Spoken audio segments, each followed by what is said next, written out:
Have you ever had that peculiar, almost inexplicable feeling? Like a deep sense of longing, maybe. A profound nostalgia for a place you've never actually been. Or perhaps just a subtle intuition that your journey, started long before this life. Like Earth might not have been your very first stop. It's that kind of whisper in your soul, isn't it? That sense of not quite belonging, maybe a bit of cosmic homesickness. Well, today we're taking a deep dive into some truly fascinating ideas from the world of spiritual exploration. We're going to unpack this concept of starseed memories and off-world reincarnations. And we're drawing directly from the incredible work of two really prominent figures, Dolores Cannon and Edgar Cayce. This was explored recently in a segment from the Vincent Crown podcast, and we thought, yeah, let's dig into that. Absolutely. And our mission today really is to explore how these two remarkable researchers, through literally thousands of hypnotic sessions and psychic readings, kind of stumbled upon this incredibly consistent pattern. This pattern suggests that, well, many souls currently on Earth might have actually originated from distant star systems or maybe even other dimensions. So we'll look at what their experiences might have been like, why they might have chosen to come here to Earth, and the unique challenges they face too. We'll try and bring these pretty out there concepts down to Earth, see what they might mean for you. Okay, so this core idea then, souls not originally from Earth. The sources mention something called vibrational certainty. What exactly is that? Can you tell us a bit more? Yeah, it's a really compelling starting point, that vibrational certainty. It's described by many people as this inexplicable feeling, nostalgic, maybe a bit unsettling, this deep sense that Earth simply wasn't their first place, their starting point. And it's apparently not about escapism, not trying to get away from things here. It's presented more as a deep memory the soul itself recognizes, even if the conscious mind is totally baffled by it. Right. And Dolores Cannon, how did she stumble across this? She used deep hypnosis, right? What kind of patterns started showing up in her sessions? Exactly. Deep hypnosis was her method. And through, thousands of these sessions, Cannon consistently met individuals describing things that just didn't fit Earth. We're talking landscapes, physical laws, even types of bodies and climates. Completely alien, And the really striking thing was these weren't reported as dreams or active imagination. They came across as crystal clear, vivid memories of past lives, incarnations on other worlds, sometimes even in non-human forms. The consistency of it all across so many people, even after she set up her own school and others started using her methods, that's what makes it so, significant. That consistency is definitely compelling. But when you hear claims like this, so extraordinary. How did Cannon's work, or Cayce's for that matter, kind of address the natural skepticism? Or, the possibility that maybe these are just shared human archetypes, Jungian stuff, rather than literal off-world memories? And what parallels did Edgar Cayce find? Because his work was quite different in style, wasn't it? That's a really crucial question, and it's where comparing the two becomes so powerful, I think. Cayce, you're right, he operated earlier, used a more Christian-rooted language. He wasn't using terms like Starseed. But his readings, they definitely echo similar themes. He absolutely spoke of souls not originating from Earth. You can look at specific readings like 2602 and 295-1, where Cayce talks about entities from the heavens, or ancient souls who he said descended to Earth to help with spiritual awakening, and he described these souls as having a distinct vibration. Cayce often noted they experienced things like strange illnesses or feelings of social rejection, a constant sense of not belonging. He saw them as catalysts. Their purpose wasn't necessarily to fit in, but more to subtly alter the environment's vibration, often, he said, without even consciously remembering why they were here. Interesting. So catalyst changing things just by being here. Exactly. So you see the parallel. Both Cannon and Cayce, despite different methods and language, identified these individuals as somehow different, carrying this innate resonance from, somewhere else. So the really radical conclusion then, from both of them, is that not all souls currently walking around on Earth actually started here. Some are potentially from other dimensions, other planets, maybe even totally different forms of being, like interdimensional travelers, essentially. The soul just incarnates wherever its evolution needs it to. That's the core idea, yeah. And it gets even wilder when you look at the forms these souls took. Were they always physical, like us? Not at all, according to Cannon. That was one of her really groundbreaking findings. Not all these off-Earth experiences involved physical bodies as we understand them. She had patients recalling realities with, no physical limits at all, where consciousness apparently moved as liquid light, maybe through floating geometric structures. Try to imagine. No gravity, no spoken language, not even linear time. Wow, liquid light. Floating geometry. Uh, Hard to wrap your head around, right? Existence, as they described it, was often based on a harmonic exchange of frequencies.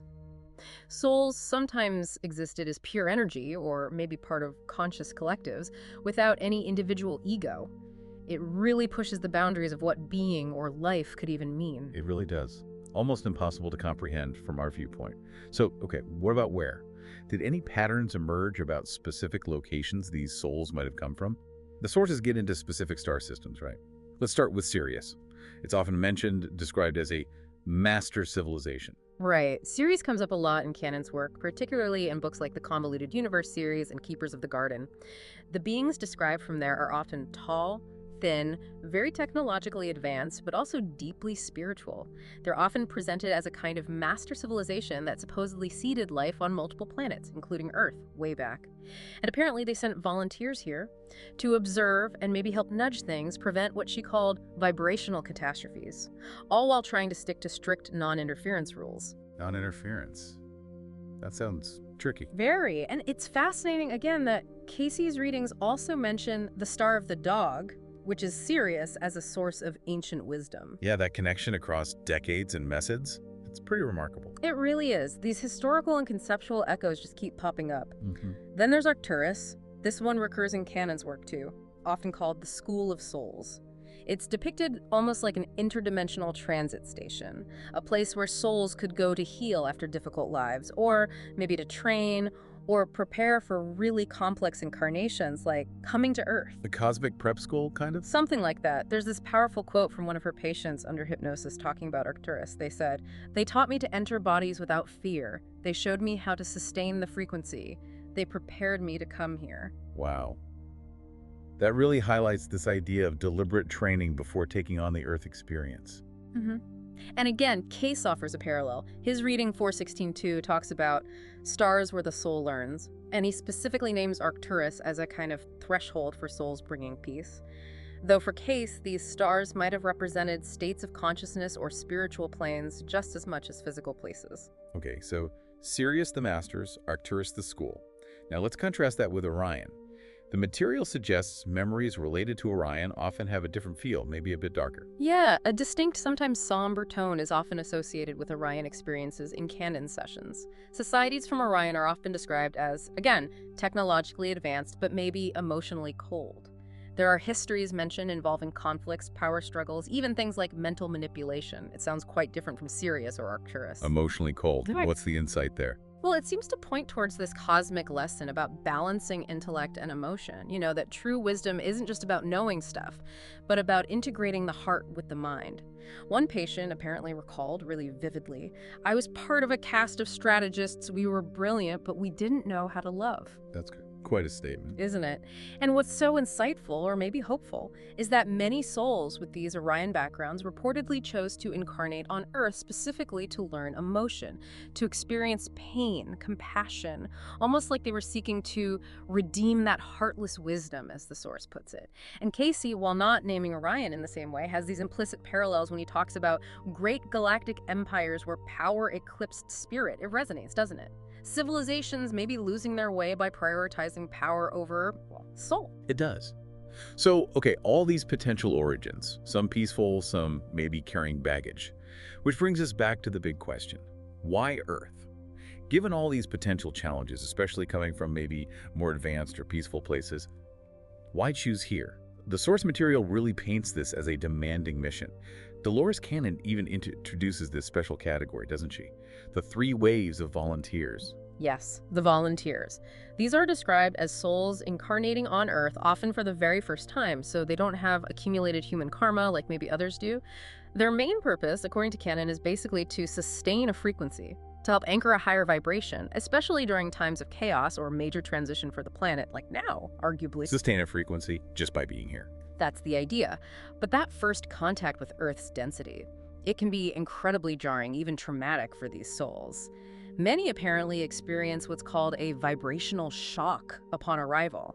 If you're coming from worlds without linear time or dense physical bodies, or maybe suffering as we know it, Landing here can cause brutal disorientation. Imagine trying to navigate, I don't know, rush hour traffic after existing as floating energy. It's an extreme shift. Yeah, I can't even. And the testimonies from these sessions sound really intense, describing the womb as a prison, birth as a fall, early life as an agony of adaptation.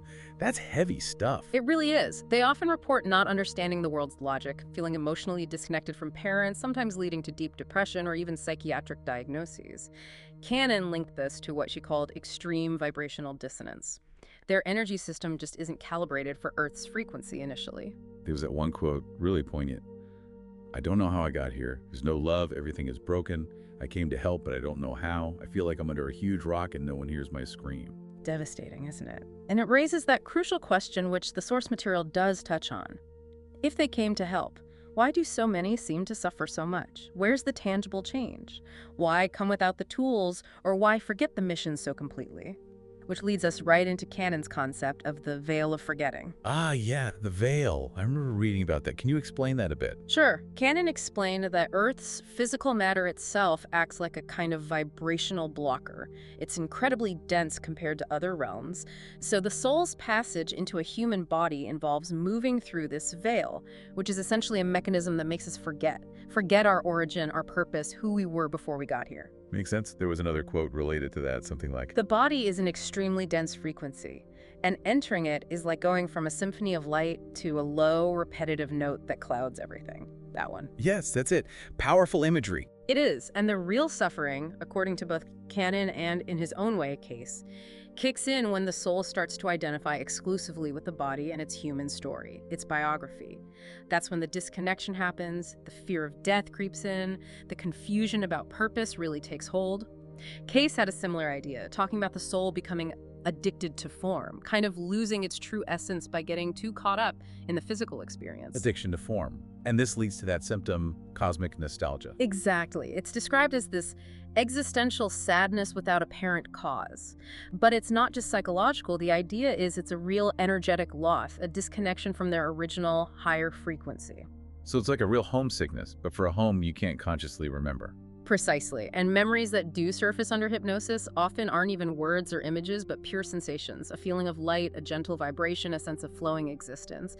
And then there's this profound sorrow when contrasting that memory, that feeling, with the harshness or density of Earth life. That quote comes to mind again. I was part of a liquid consciousness. We floated in peace. Here, everything is broken. Everything has an edge. Yeah.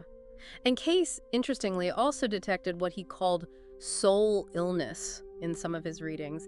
People searching for a home, a belonging that just couldn't be found on this physical plane. So it really begs the question again, why? Why would a soul choose this? Choose to come from peace to potential suffering? Right, and that leads us to the purpose behind it all. Why Earth, despite everything? Both Cannon and Cayce, though arriving from different paths, seem to land on a similar, very powerful, maybe challenging conclusion, which is This density, this challenging Earth experience, it's actually the only way to transform vibration. It's a pretty incredible insight when you think about it. The mission, they suggest, isn't about swooping in to save the world from the outside. It's about entering it fully, embracing its rules, its density, its challenges, and transmuting the darkness or the density from within. So even if these volunteers forget their mission, even if they suffer, they're still doing something. That's the idea. Their mere presence alters the field. It's subtle, maybe imperceptible on a daily level, but profoundly effective energetically, like a tuning fork subtly influencing the vibrations around it. Cayce had that beautiful metaphor, didn't he, about angels? Yes. Angels who descend to Earth forget their wings, but their light is not extinguished, and that light, although unseen, guides others in silence. It really speaks to that quiet, maybe unconscious, transformative power of just being here, holding that different frequency, even if you don't remember holding it. So the forgetting is part of the process, not a failure of the mission. Potentially, yes.